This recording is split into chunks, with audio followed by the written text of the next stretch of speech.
요한계시록 8장 6절부터 13절까지 말씀입니다. 제가 읽겠습니다. 일곱 나팔을 가진 일곱 천사가 스스로 일곱 나팔 불기를 준비하였다.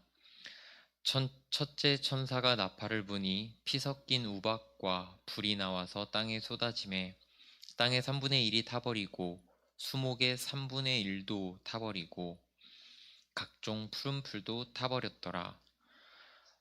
둘째 천사가 나팔을 부니 불 타는 큰 산과 같은 것이 바다 속으로 던져지매 바다의 3분의 1이 피가 되고 그러자 바다 가운데 생명 가진 피조물들의 3분의 1이 죽고 배들의 3분의 1이 깨지더라. 셋째 천사가 나팔을 부니 횃불같이 타는 큰 별이 하늘에서 떨어져 강들의 3분의 1과 여러 물샘에 덮치니 그 별 이름은 쓴 쑥이라. 물의 3분의 1이 쓴 쑥이 되매 그 물이 쓴 물이 되므로 많은 사람이 죽더라. 넷째 천사가 나팔을 부니 해 3분의 1과 달 3분의 1과 별들의 3분의 1이 타격을 받아 그 3분의 1이 어두워지니 낮 3분의 1은 비추임도 없고 밤도 그러하더라. 내가 또 보고 들으니 공중에 날아가는 독수리가 큰 소리로 이르되 땅에 사는 자들에게 화가 있으리니 이는 새 천사들이 불어야 할 나팔 소리가 남아 있음이로다 하더라. 아멘. 오늘은 일곱 나팔이 시작되는 부분입니다. 오늘은 넷째 천사가 부는 나팔까지 보도록 하겠습니다. 6절을 보시면 일곱 나팔을 가진 일곱 천사가 스스로 일곱 나팔 불기를 준비하였다. 나팔은 성경에서 여러 용도로 사용되지만 여기서는 경고를 바라기 위해 사용되었다고 말씀드렸죠. 지금 나팔이 불릴 때마다 심판의 내용이 나오는데 그래서 이 나팔은 각 심판이 시작되는 것을 알리는 경고이기도 하며 아시다시피 나팔 심판은 세상의 3분의 1에만 영향을 끼치기에 이 심판을 통해 남은 자들에게 하는 경고이기도 하겠습니다. 심판이 시작되는 것을 알리는 경고이기도 하며 3분의 1에만 영향을 미치기에 남은 자들에게 하는 경고이기도 하다 이 말입니다. 7절을 보시면 첫째 천사가 드디어 나팔을 부니까 어떤 일이 벌어지냐? 피 섞인 우박과 불이 나와서 땅에 쏟아지매 땅의 3분의 1이 타버리고 수목의 3분의 1도 타버리고 그리고 문맥상 3분의 1 땅에 있는 각종 푸른 풀도 타버렸더라. 이 말 이해하시겠습니까? 3분의 1 땅에 있는 각종 푸른 풀만 타버렸다는 말입니다. 첫 번째 나팔 심판의 대상은 땅으로 보입니다. 이 심판은 애굽의 10가지 재앙 중에 이집트 땅의 모든 사람과 짐승과 나무와 식물에 그 우박과 불이 내린 이 7째 재앙과 비슷해 보입니다. 우박이 내림과 불덩이가 우박에 섞여 내림이 심히 맹렬하니 나라가 생긴 그때로부터 애굽 온 땅에는 그와 같은 일이 없었더라. 차이점이 있다면 애굽의 7째 재앙은 보시다시피 우박이 중심이었다면 지금 첫째 나팔 심판은 불이 더 중요한 역할을 하고 있는 것으로 보입니다. 그리고 애굽의 7째 재앙이 수목과 풀만 아니라 사람과 짐승도 피해를 입었다면 지금 첫째 나팔 심판은 수목과 풀의 피해 상황만을 묘사하고 있습니다. 이것을 두고 처음 4개의 나팔 심판의 강조점이 자연계에만 있다고 말하는 사람들이 있는데 셋째 나팔을 이제 조금 이따 보시면 많은 사람들이 죽는 장면이 나오며 자연계의 심판이 임할 때 어찌 사람에게 영향이 없겠습니까? 그래서 자연계에 임하는 심판은 맞지만 이것은 결국에 모든 피조물에게 영향을 미치는 심판이다. 이렇게 이해하시면 되겠습니다. 8절에 둘째 천사가 나팔을 부니 불타는 큰 산과 같은 것이 바닷속으로 던져짐에 바다의 3분의 1이 피가 되었다. 그러자 바다 가운데 생명 가진 피조물들의 3분의 1이 죽고 배들의 3분의 1이 깨지더라. 두 번째 나팔 심판의 대상은 바다로 보입니다. 불붙는 큰 산의 이미지는 앞에 보시는 바와 같이 예레미야서에서 나오는데요. 여호와의 말씀이니라 온 세계를 멸하는 멸망의 사나 보라. 나는 내 원수라. 나의 손을 내 위에 펴서 너를 바위 위에서 굴리고 너로 불탄 산이 되게 할 것이니. 여기서 불탄 산은 바벨론을 빗대어 말한 것입니다. 그래서 각 나팔 심판을 상징적으로 해석하는 시도들이 있었습니다. 이 나라를 이야기하는 것이다. 이 왕을 이야기하는 것이다. 하지만 본문의 표현 그대로 우리가 보는 것이 적합해 보입니다. 이 불붙는 큰 산과 같은 것이 바다에 던져졌다고 하죠. 바다 속으로 던져진 것인데요. 이 이미지도 예수님께서 사용하신 바 있습니다. 내가 진실로 너희에게 이르노니 누구든지 이 산더러 들리어 바다에 던져지라 하면서 예수님께서 이제 마음에 의심하지 않고 기도하면 그대로 되리라 이제 이런 말씀을 하시면서 이 이미지를 사용하셨거든요. 이것을 표현만 놓고 보면 화산 활동을 말하는 것이라고 볼 수도 있지만 구체적으로 어떤 현상인지는 불분명합니다. 또한 이 불붙는 산이 바닷속으로 던져지고 나서 바다가 피가 되었다고 하는데요. 이것은 나일강이 피로 변한 이 애굽의 첫째 재앙과 유사해 보입니다. 내 손에 지팡이로 나일강을 치면 그것이 피로 변하고, 하지만 이러한 여러 가지 제가 보여드린 성경의 기록들과 유사점이 있음에도 불구하고 이 심판이 구체적으로 무엇인지와 어느 본문과 연관이 있는가 하는 이 우리의 관심은 이러한 일이 발생했다는 사실보다 중요하지는 않습니다. 우리는 이러한 심판이 있다, 이 사실에 집중해야 되겠습니다. 셋째 천사를 보시면요, 10절에 셋째 천사가 나팔을 부니 횃불같이 타는 큰 별이 하늘에서 떨어져 강들의 3분의 1과 여러 물샘에 덮치니 그 별 이름은 쓴쑥이라. 물의 3분의 1이 쓴쑥이 되매 그 물이 쓴물이 되므로 많은 사람이 죽더라. 셋째 나팔 심판의 대상은 육지 내에 있는 물로 보입니다. 일단 큰 별이 떨어진다는 이 이미지는 이사야서에 나오는데요. 이사야서에 여러분들에게 유명한 어떤 표현이 있죠. 너 아침의 아들 계명성이여 어찌 그리 하늘에서 떨어졌으며 너 열국을 엎은 자여 어찌 그리 땅에 찍혔는고. 새벽에 가장 밝게 빛나는 별인 금성을 의미하는 계명성은 이사야서에서 가장 힘있는 나라인 바벨론 제국을 가리키는 표현이었습니다. 그러니까 사람들이 해석의 여지가 있는 이 계시록에 각종 해석을 덧붙인 것입니다. 하지만 그로부터 몇백 년이 지나면서 이 해석에 더 적합해 보이는 사건들과 등장인물들이 계속 나오지 않았겠습니까?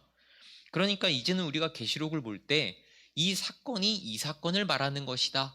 이 사건의 어떤 특정 표현은 어떤 인물을 말하는 것이다. 이렇게 추정하고 맞추려 하기보다 이 묵시가 우리에게 말하고자 하는 그 내용 자체에 집중해야 된다는 말입니다. 그리고 이 별이라고 하는 것이 여러 물에 영향을 미쳤다라고 하는 이 사실은 역시나 애굽의 첫째 재앙과 유사해 보입니다.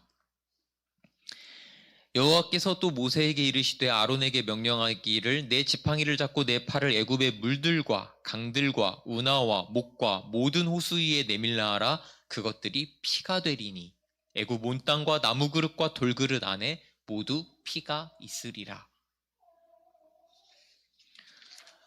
또한 여기서 물이 쑥이 되었다는 것에서 또 이 쑥이라고 하는 것은 아주 쓴 것을 말하는데요. 쑥의 이미지도 성경 여러 군데에서 사용이 되었습니다. 여러분들 앞에 보시면은 너희 중에 남자나 여자나 가족이나 집하나 오늘 그 마음이 우리 하나님 여호와를 떠나서 그 모든 민족의 신들에게 가서 섬길까 염려하며 독초와 쑥의 뿌리가 너희 중에 생겨서 이 저주의 말을 듣고도 심중에 스스로 복을 빌어 이르기를 내가 내 마음이 완악하여 젖은 것과 마른 것이 멸망할지라도 내게는 평안이 있으리라 할까 하며. 여기서 독초와 쑥의 뿌리가 너희 중에 생긴다는 표현은 우상 숭배를 하고자 하는 인간의 완악한 마음을 이야기하는 것입니다. 그리고 예레미야서에서도 이 쑥의 이미지가 나오는데요. 만군의 여호와께서 선지자에 대하여 이와 같이 말씀하시니라. 보라, 내가 그들에게 쑥을 먹이며 독한 물을 마시게 하리니. 이때의 이미지는 사악한 사람들에 대한 하나님의 심판의 도구로 쓰였습니다. 그러니까 쑥이 사람을 육체적으로 상하게 하든 우상 숭배의 쓴 뿌리가 사람 마음에 심겨져 사람의 영혼이 죽든 어쨌든 사람의 존재를 죽음으로 이끄는 표현이 쑥이라는 표현으로 성경에서는 사용되었습니다. 12절의 넷째 천사를 보시면요. 넷째 천사가 나팔을 부니 해 3분의 1과 달 3분의 1과 별들의 3분의 1이 타격을 받아 그 3분의 1이 어두워지니 낮 3분의 1은 비추임도 없고 밤도 그러하더라. 넷째 나팔 심판의 대상은 하늘로 보입니다. 이것은 3일 동안 흑암에 갇혔던 애굽의 9째 재앙과 유사해 보입니다. 여호와께서 모세에게 이르시되 하늘을 향하여 내 손을 내밀어 애굽 땅 위에 흑암이 있게 하라. 곧 더듬을 만한 흑암이니라. 모세가 하늘을 향하여 손을 내밀매 깜깜한 흑암이 3일 동안 애굽 온 땅에 있어서. 그리고 아모스서 말씀을 이어보시면 여호와의 날을 뭐라고 합니까? 어둠이라고 묘사를 하고 있습니다. 여호와의 날을 사모하는 자여 너희가 어찌하여 여호와의 날을 사모하느냐? 그날은 어둠이요 빛이 아니라. 그리고 마지막 절을 보시면 내가 또 보고 들으니 공중에 날아가는 독수리가 큰 소리로 이르되 땅에 사는 자들에게 화가 있으리니 이는 새 천사들이 불어야 할 나팔 소리가 남아있음이로다 하더라. 이어서 요한은 독수리가 날아가면서 아직 남아있는 새 나팔에 대해 이야기하고 있는 것을 듣고 있습니다. 자, 여러분들이 넷째 나팔 이야기를 다 들으셨습니다. 이 7 나팔 심판은 7인 심판에 이어서 발생하는 것이라고요? 아니죠. 7인 심판과 함께 발생하는 일입니다. 언제요? 그렇죠. 예수님께서 다시 오시는 재림 때까지 지금 현재에 발생하는 일입니다. 그래서 많은 사람들이 어떤 환경 오염이라든지 해양 오염이나 어떤 해양의 자연의 해양이나 또 자연의 어떤 파괴라든지 이런 것들을 언급하면서 이런 심판들이 이루어지고 있다 이렇게 말하기도 합니다.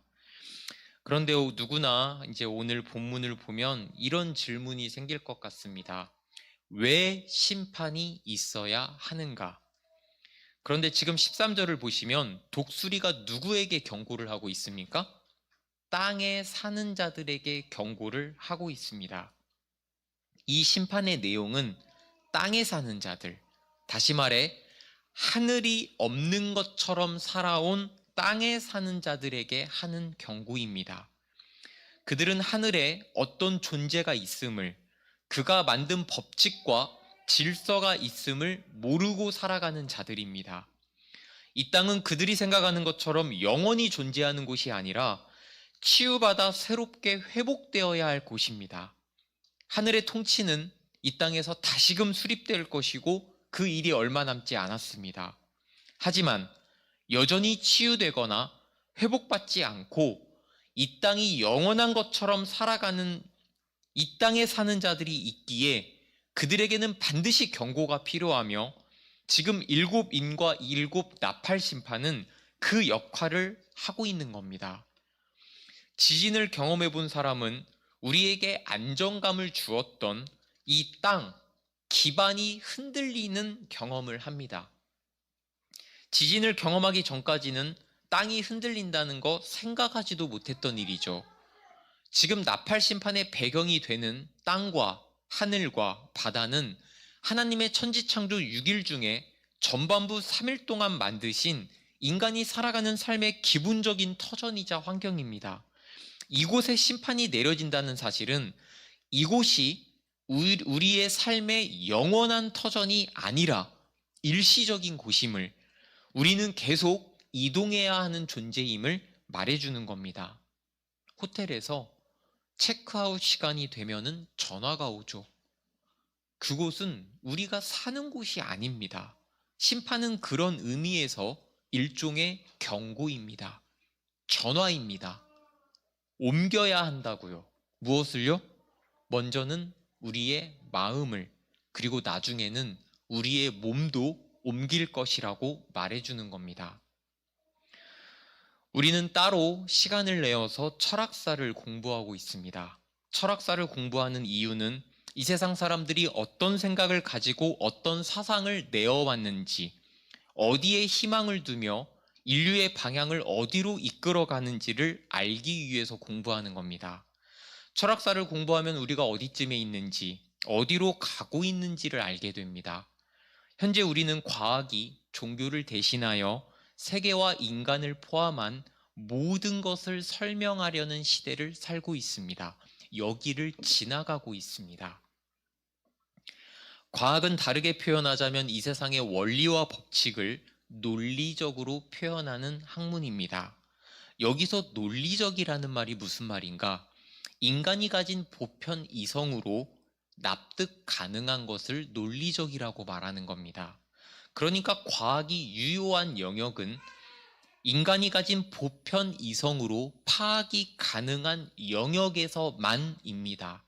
눈에 보이고 귀에 들리고 만질 수 있는, 물론 눈에 보이지 않는 영역인 미립자나 우주에 대한 접근, 이런 눈에 보이지 않는 영역도 과학의 눈으로 밝혀 보이려는 시도는 유효합니다. 하지만 과학으로 도저히 접근 불가능한 영역이 있음에도 불구하고 현 시대는 과학이 설명하지 못하는 영역은 그 자체를 아예 부정해버리거나 아니면 과학적 추정으로 대충 얼버무려 놓습니다. 그러니까 우리는 현재 모든 영역에서 과학적 해석이 아니면 도저히 받아들이지 못하는 세상을 지나가고 있다는 말이에요. 그러니까 사실이 아닌, 조금 전에 말씀드린 과학적 추정이라고 하는 가설을 믿고 살아가는 겁니다. 우주가 팽창하고 있다는 사실에서 태초에 외부로 향하는 폭발이 있었고 그것이 무한하게 진행되고 있다는 사실을 믿는다라고 하는 것은 차라리 신화를 믿는 것과 같은 것입니다. 과학의 이론이 바뀌면 우리가 알고 있는 사실이 손바닥 뒤집듯이 바뀌어도 그럴 수 있다라고 여러분들은 이해하면서 과학적 설명이 아닌 설명은 들으려고 하지도 않습니다. 하지만 문제는 이것이 아닙니다. 이 시대의 학문적, 철학적, 문화적 흐름이 비과학적인 것들을 미신적이라고 믿는 것과 별개로 과학에서, 의학에서, 수학에서 설명되지 못하는 것들에 대해 일선에 있는 일부 학자들과 전문가들은 그 영역, 과학으로 설명되지 않는 영역을 인정하고 있기 때문입니다. 진짜 문제는 그래서 인류가 종교의 어떤 목매와 무지로부터 벗어나서 인간 이성의 능력을 과신하면서 인간 이성으로 인류는 좋은 방향으로 나아갈 수 있다, 아름다운 세계인 유토피아에 도달할 수 있다고 생각하는 것, 여기가 문제입니다. 과학이 모든 것을 설명하는 시대를 살고 있지만 과학이 설명하지 못하는 영역이 분명히 있음을 어떤 사람들은 인정하고 있다고요. 그래서 사실 우리가 이것을 걱정할 게 아니라 인류가 이성을 붙들고 이성이 우리를 유토피아로 이끌 것이다라고 생각하는 그 지점, 거기가 더 문제라는 말입니다. 인간 이성의 위대함이 증명되면서 종교는 쓰레기통에 버려졌습니다.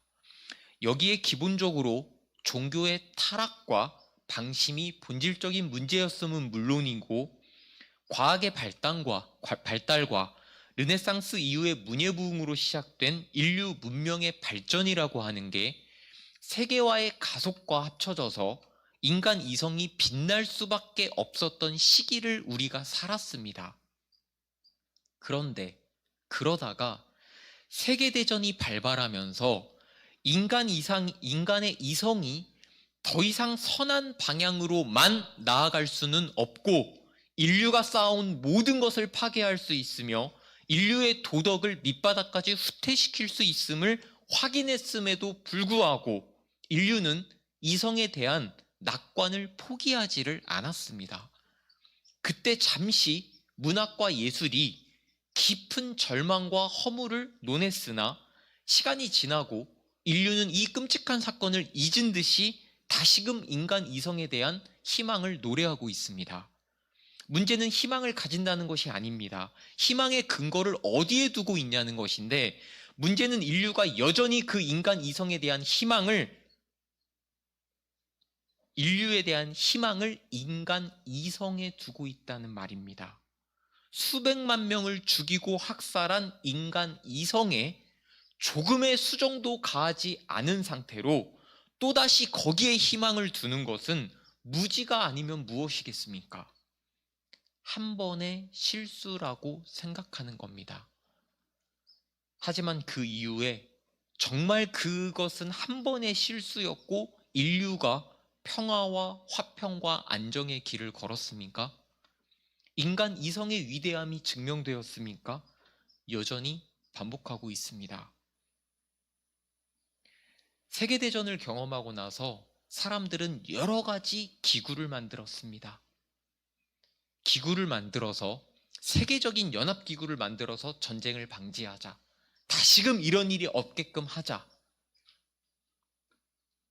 그러나 세계대전을 경험했던 사람들은 이제 거의 죽고 없습니다.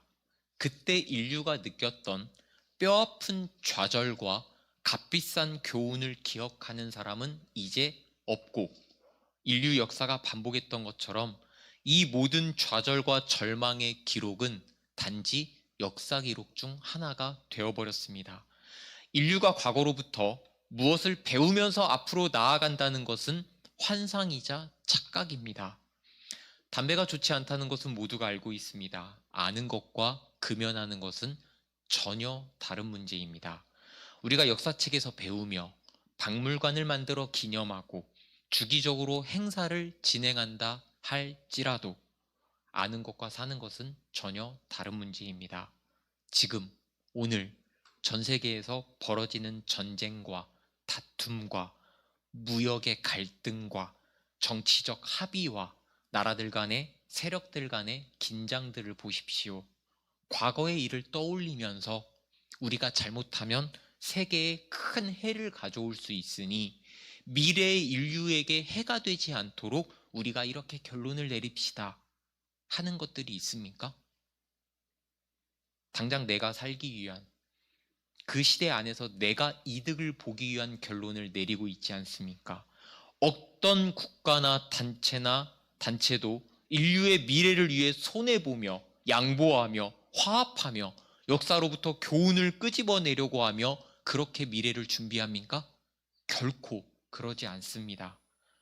현재 인류는 비유하자면 과거 세계대전이 일어났을 때, 십자군 전쟁이 일어났을 때, 흑사병이 돌 때와 다를 바 없는 이해와 수준으로 살아가고 있기 때문에 우리는 그때보다 더 진보하거나 발달하지 않았다는 사실을 알아야 됩니다. 우리가 기존의 모든 역사보다 더 나은 기술과 더 나은 사상들과 더 많이 쌓인 정보가 있다 할지라도 그것이 우리 인간 존재의 향상, 발전, 진보를 의미하지는 않습니다. 문제가 무엇인지 아시겠습니까? 아무도 인간 안에 내재되어 있는 죄의 심각성의 문제를 제기하고 있지 않다는 말이에요. 악 또는 죄란 논리적으로 이성적으로 설명할 수 없는 영혼의 문제입니다. 존재와 본질의 문제입니다. 비과학적인 문제이며 비논리적인 문제입니다. 이 시대가 허구와 허상과 아무것도 아닌 것으로 취급하고 있는 문제라는 말이에요. 다시 질문으로 돌아가서 왜 심판이 있어야 하는가? 성경은 왜 심판을 이야기하는가? 이 과학의 시대에 우리는 지극히 종교적이고 종교 소설 같은 이 심판이라는 단어를 어떻게 이해해야 하는가? 하나님께서는 죄로 가득한 이 세상을 심판하심으로써 우리에게 현재의 심각한 상황을 인지하게 하십니다. 계시록의 이 끔찍한 경고들을 통해 우리의 현 상황을 제대로 인식하기를 원하시는 겁니다. 그렇기에 하나님은 하나님의 이 심판이라고 하는 것은 무자비한 신의 잔혹한 장난이나 이신론의 신, 세상에 관심도 없는 신의 의도 없음이나 우주의 영혼 없는 움직임 따위가 아니라 심판은 온 세상 만물을 회복하고 치유하려는 하나님의 과감한 행동입니다. 비과학적이고 비논리적인 이 심판의 사건들은 인류가 눈 감고 있었던 다른 눈을 뜨게 할 것입니다. 그 바라는 것은 피조물도 썩어짐의 종노릇한 데서 해방되어 하나님의 자녀들의 영광의 자유에 이르는 것이니라.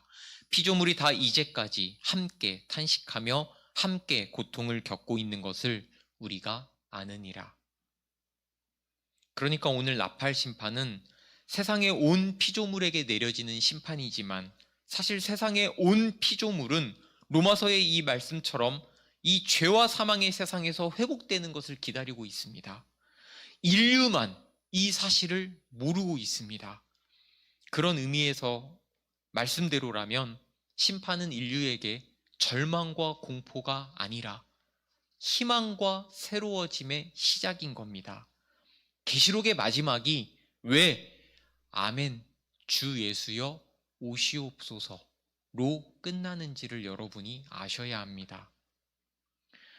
여러분은 지금 왜 심판이 있어야 하는지를 들으셨고 다시 오늘 본문으로 돌아가 오늘 나팔 심판의 특징은 아무래도 세상의 3분의 1에만 영향을 끼친다는 것인데 이어지는 7대접 심판이 온 세상에 영향을 미친다는 것을 볼 때에 이 7 나팔 심판의 3분의 1의 영향력, 이 사실은 우리에게 시사하는 바가 있습니다.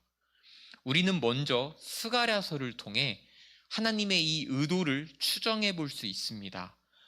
여호와가 말하노라 이 온 땅에서 3분의 2는 멸망하고 3분의 1은 거기 남으리니 내가 그 3분의 1을 불 가운데에 던져 은같이 연단하며 금같이 시험할 것이라.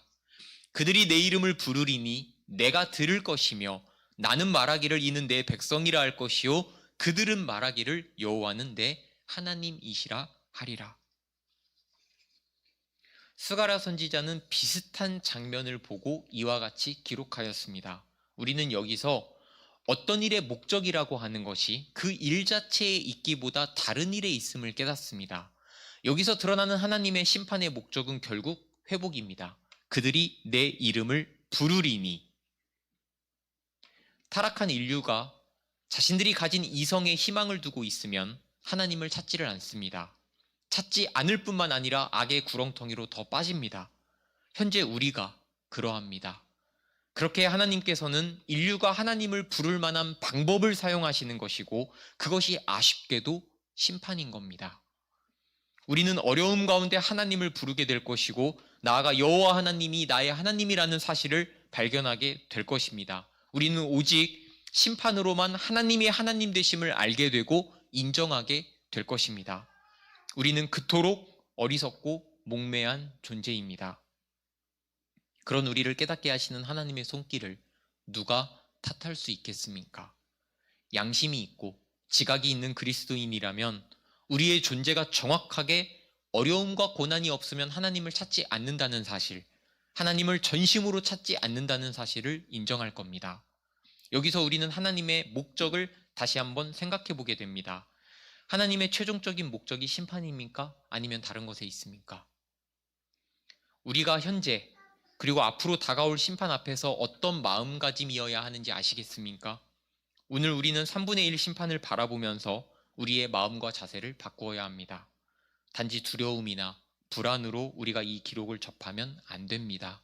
우리는 이 모든 두려운 일 이면에 있는 하나님의 마음을 알아야 됩니다. 요엘서 말씀 보시겠습니다. 여호와의 크고 두려운 날이 이르기 전에 해가 어두워지고 달이 핏빛같이 변하려니와 누구든지 여호와의 이름을 부르는 자는 구원을 얻으리니 이는 나 여호와의 말대로 시온산과 예루살렘에서 피할 자가 있을 것임이요 남은 자 중에 나 여호와의 부름을 받을 자가 있을 것임이니라. 요엘서를 보시면 여호와의 크고 두려운 날에도 아직도 기회를 주시려는 하나님을 우리가 발견합니다. 누구든지 여호와의 이름을 부르는 자는 구원을 얻으리니 피할 자, 남은 자, 부름을 받은 자가 있을 것임이라. 심판을 보지 마십시오. 이것은 심판 앞에서 긍정적인 태도를 가지라거나 불안을 없애려는 시도가 아닙니다. 하나님께서 하나님의 자녀들에게 심판을 말씀하시고자 하는 것은 심판의 의도를 보라는 겁니다. 심판에 담긴 하나님의 마음을 보라는 겁니다. 부모는 자녀에게 절대 좋지 않은 것을 줄 수 없습니다. 주지 않습니다. 하지만 이 시대에는 진정의 사랑의 매도 없을 뿐더러 사랑의 매라는 개념도 이제는 폭력으로 치부되는 세상을 우리가 살기에 하나님의 마음을 더 추정하기가 어렵습니다만 성경은 부모가 사랑하는 이를 어떻게 대하는지 말하고 있습니다. 주께서 그 사랑하시는 자를 징계하시고 그가 받아들이시는 아들마다 채찍질 하심이라 하였으니 너희가 참음은 징계를 받기 위함이라. 하나님이 아들과 같이 너희를 대우하시나니 어찌 아버지가 징계하지 않는 아들이 있으리요. 여기는 여러분들이 한번 읽어보겠습니다. 시작.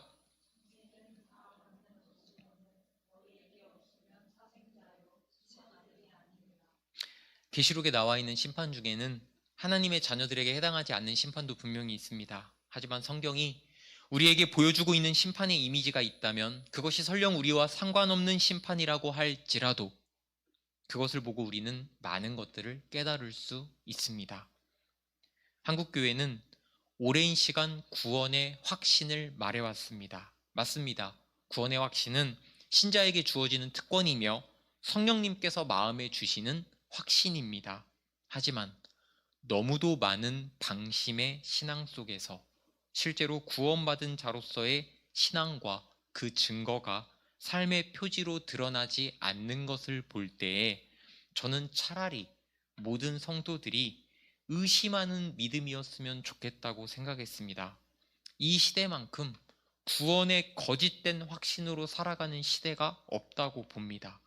교회를 오래 다니고 교회에서 봉사를 하면서 직분을 얻으면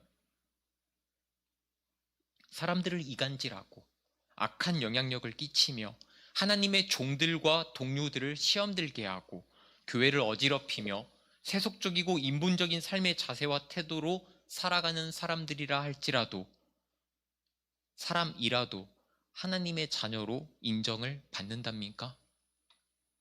교회 밖의 사람들뿐만 아니라 교회 안에 다니는 사람들도 교회 안에 있는 사람들도 교회 다니는 사람만큼 악하고 거짓되며 자기 반성적이지 않은 사람이 없다고 말합니다.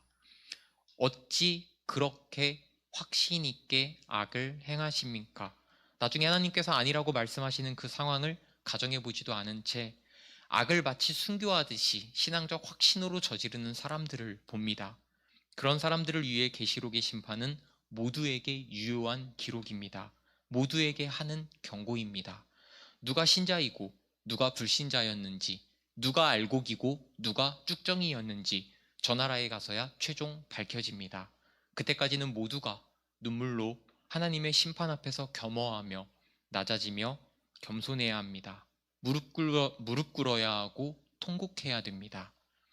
한없는 의심 또한 건강한 신앙의 모습이 아니지만 지금 현 시대에 한국교회에는 차라리 의심이 필요하다고 말씀드릴 정도로 착각하는 신앙이 많습니다.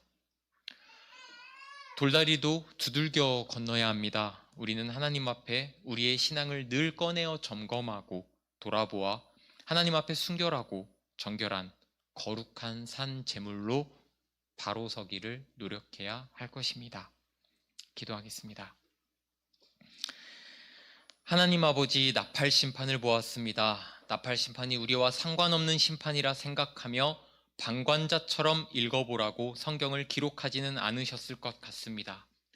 우리는 모두 하나님의 자녀라 믿고 살아갑니다.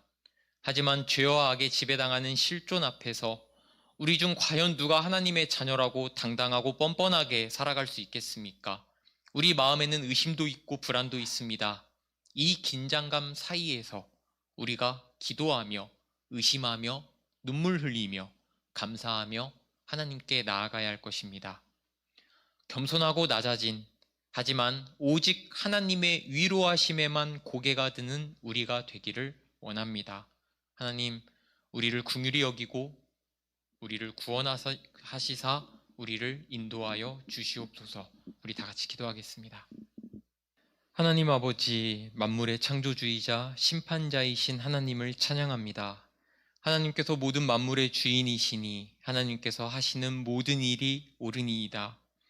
아버지, 우리가 아직 남아있는 기회를 만나고 있습니다. 이 시간들이 얼마나 귀하고 소중한 시간인지 알게 하시옵소서. 세상이 보여주는 세상의 모습과 모든 속임에 우리가 속지 않게 하여 주시옵소서. 우리가 살고 있는 모든 기반은 한 번의 심판으로 모두 다 없어질 수 있는 것들입니다. 하나의 재앙 속에서 많은 것들을 깨닫게 하시옵소서. 그래서 이 땅이 아니라 영원을 살아가고 걸어가는 우리가 되게 하여 주시옵소서. 우리의 모든 기도와 고백의 끝에는 아멘, 주 예수여 어서 오시옵소서 기도하고 준비된 우리가 되게 하여 주시옵소서. 마지막 날을 살아가는 우리가 두렵지 않게 하시고 무섭지 않게 하여 주시옵소서. 마지막을 준비하며 살아가는 이 자리에 있는 하나님의 자녀들을 보호하시고 함께하여 주시옵소서. 예수님의 이름으로 기도드립니다. 아멘.